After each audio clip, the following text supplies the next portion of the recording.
So hello दोस्तों।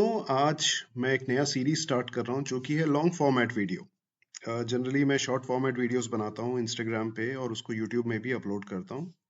So this is the beginning of new chapter and what I am gonna do in this is मैं case studies आपको explain करूंगा। कुछ scenarios लेंगे, हम कुछ एग्जांपल्स लेंगे अबाउट इवेंट्स जिसमें कि न्यूमरोलॉजी का जो रेलेवेंस है वो आपको मैं एक्सप्लेन कर सकूं और कैसे न्यूमरोलॉजी के पॉइंट ऑफ व्यू से चीजें हुई हैं वो मैं आपको एक्सप्लेन कर पाऊंगा through these case studies.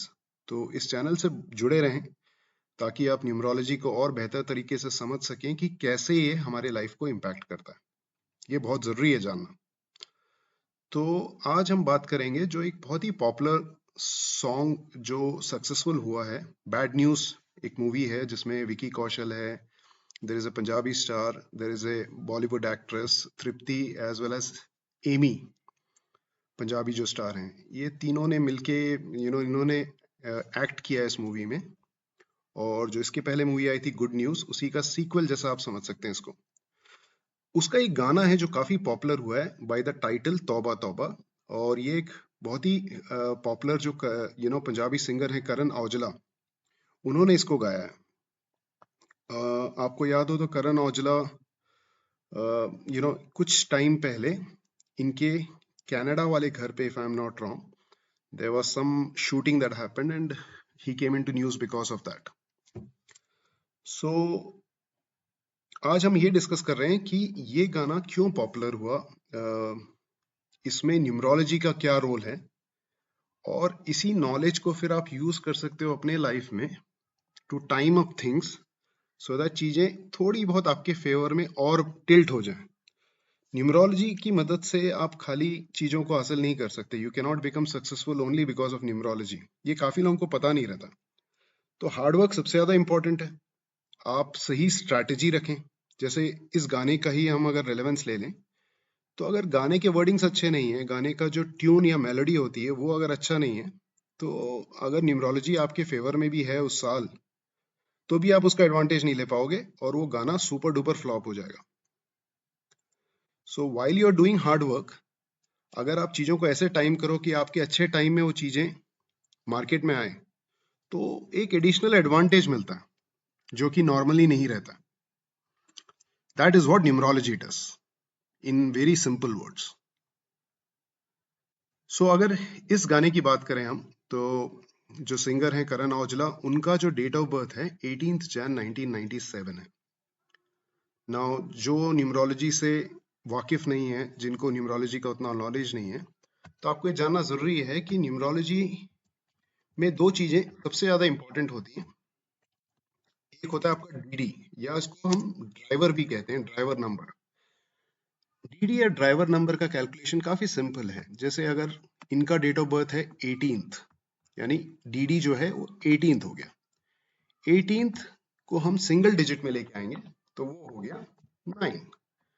Life long के लिए जब भी हम करण औजला की बात करेंगे तो हम यही कहेंगे कि इनका जो डीडी है वो नंबर 9 है, यानी कि ये 9 से रूल्ड है। इनका जो रूलर नंबर है वो 9।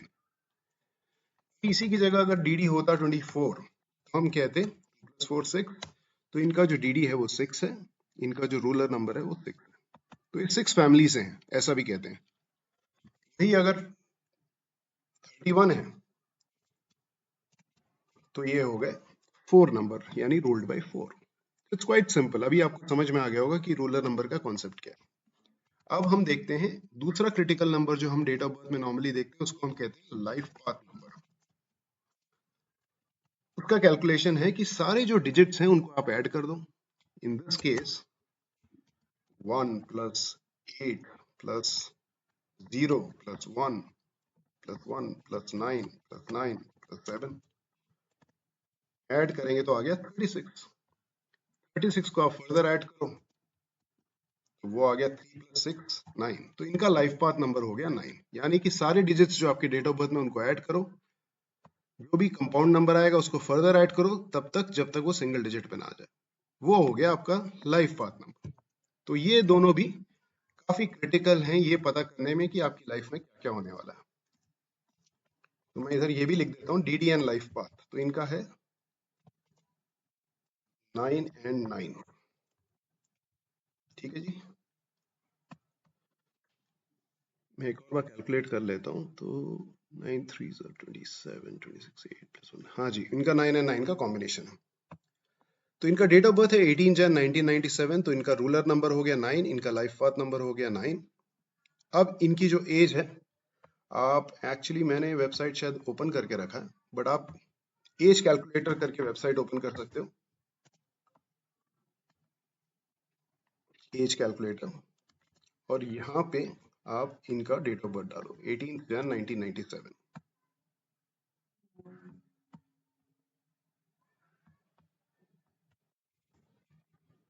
ये सबसे बेस्ट तरीका जानने के लिए कि एग्जैक्ट ईयर्स और मंथ्स में क्या चल रहा है आपका एज। 27 ईयर्स 6 मंथ्स, तो इसीलिए मैंने डाला 27। अब मजेदार बात ये है कि ये 9 से रूल्ड है, इनका जो एज है उसका टोटल अगर आप करेंगे तो 27 यानी कि हो गया 9, ये भी 9 पे आ गया। अब ये बात आपको ध्यान रखनी चाहिए कि 9 वालों के लिए जब भी एज का टोटल 9 आएगा वो लकी होता है, और ये बहुत सारे न्यूमरोलॉजिस्ट इस बात को नहीं जानते। तो 9 क्योंकि इनका रूलर नंबर 9 है, इनके लिए एज 27 इज लकी। सो उसका बेनिफिट इनको, इस गाने को जब इन्होंने इस एज में रिलीज किया तो उसका बेनिफिट उनको मिला। अब हम देखते हैं कि तौबा तौबा, जो सॉन्ग का टाइटल है वो है तौबा तौबा। तो आप जा सकते हैं शाल्डियन न्यूमरोलॉजी कैलकुलेटर में। अब ये क्या है, तो सारे न्यूमरोलॉजिस्ट एक टेबल फॉलो करते हैं जिसको कि हम कहते हैं शाल्डियन न्यूमरोलॉजी टेबल। अब इसमें 3-4 न्यूमरोलॉजी टेबल होते हैं, पाइथागोरियन होता है, शाल्डियन होता है, there are multiple numerology tables, but जो सबसे पॉपुलर न्यूमरोलॉजी टेबल है वो है शाल्डियन। तो आप इस वेबसाइट पे जा सकते हैं, ये फ्री वेबसाइट है, ओपन सोर्स वेबसाइट है। इस पे जाके मैंने ये टाइटल डाला, सिंपल है, इस कैलकुलेटर में इधर आपको टाइटल डालना है, तौबा तौबा। आप इसको कैलकुलेट करें, ये टोटल आ गया आपका 28। तो सिंपल है, हर अल्फाबेट के एसोसिएटेड नंबर्स हैं, तो कैलकुलेटर अपने आप कैलकुलेट कर रहा है कि इसका टोटल कितना आएगा। तो इस केस में आया टोटल 28, जो कि मैंने इधर डाला हुआ है।